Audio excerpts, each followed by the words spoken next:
Hi everyone. Today I'm going to solve you one question. It's a special type of question and we are going to look at resultant forces. We are going to focus on minimizing the resultant. This is a special type of question. It requires a little bit more thinking, a little bit more effort than a typical resultant force question. So let's get into it and I'm going to show you a couple of tricks to make this as easy as possible.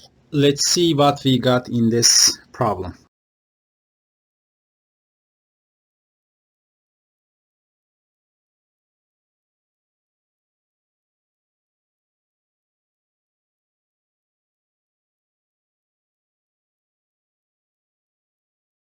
F1 is a question mark if the resultant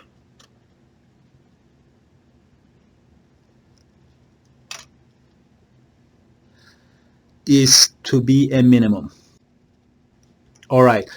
This is a type of question which we see from time to time, but definitely this is a more advanced, more involved type of resultant question. It definitely needs thinking a little bit. But I'm going to give you two tips which always works for minimization types of questions.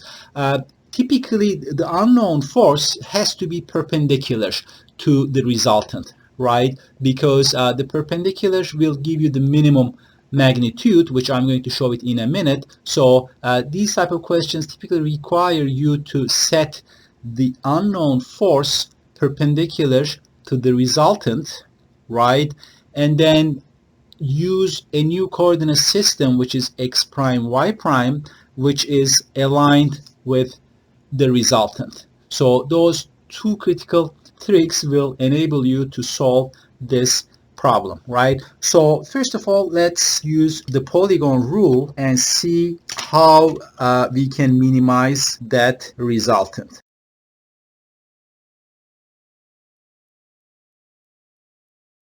And this is the question mark. F1 is a question mark. All angles given, so the shape is really fixed, right?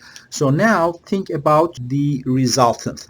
And F1 magnitude could change, right? So maybe I'll show this with dotted lines. So you would see it could be longer or shorter. So think about the resultant. So this is the first logic. As I mentioned, that's the perpendicular rule. So let's just do a couple of resultants, right? So let's look at this one. This is resultant 1. Let's look at this one. This is resultant 2, right? And I'm also going to show the perpendicular resultant.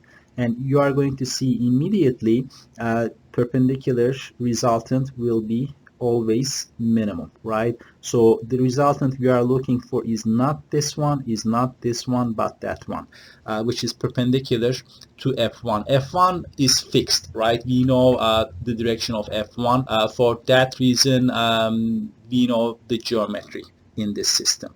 And the second trick, the second hint or critical piece of information is that that is your new coordinate system. So you can call this UV or X prime, Y prime, and that is going to be a new coordinate system.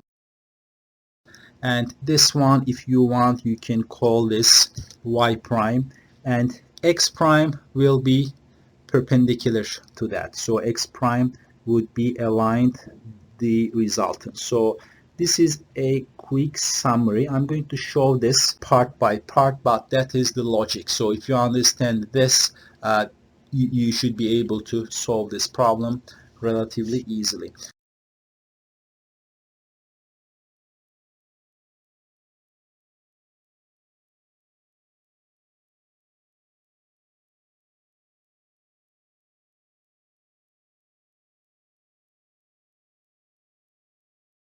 So resultant R will be on X prime.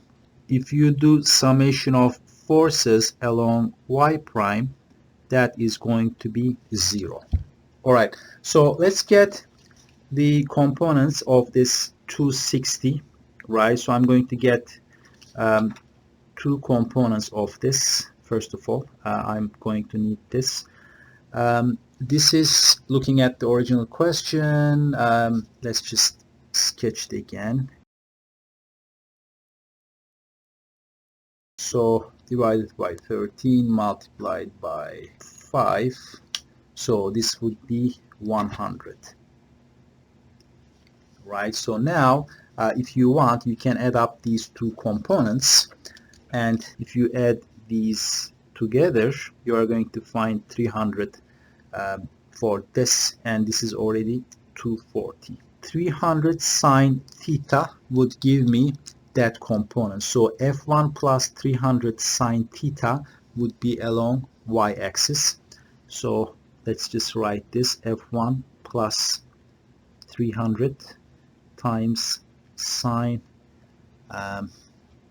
26 degree, right? So it's acting this way, right?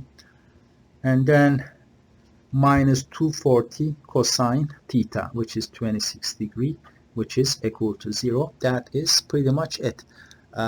If you do this, you are going to find F1 to be 84.2 newtons. That is answer to this question. Call this part A, and in part B, let's find the resultant.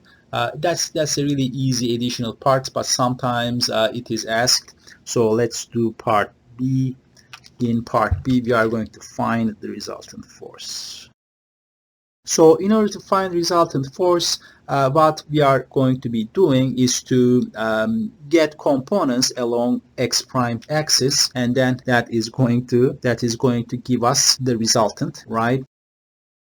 And then this 240 sine theta.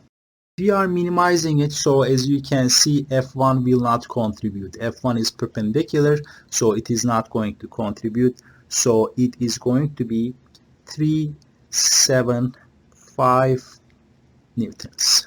That is answer.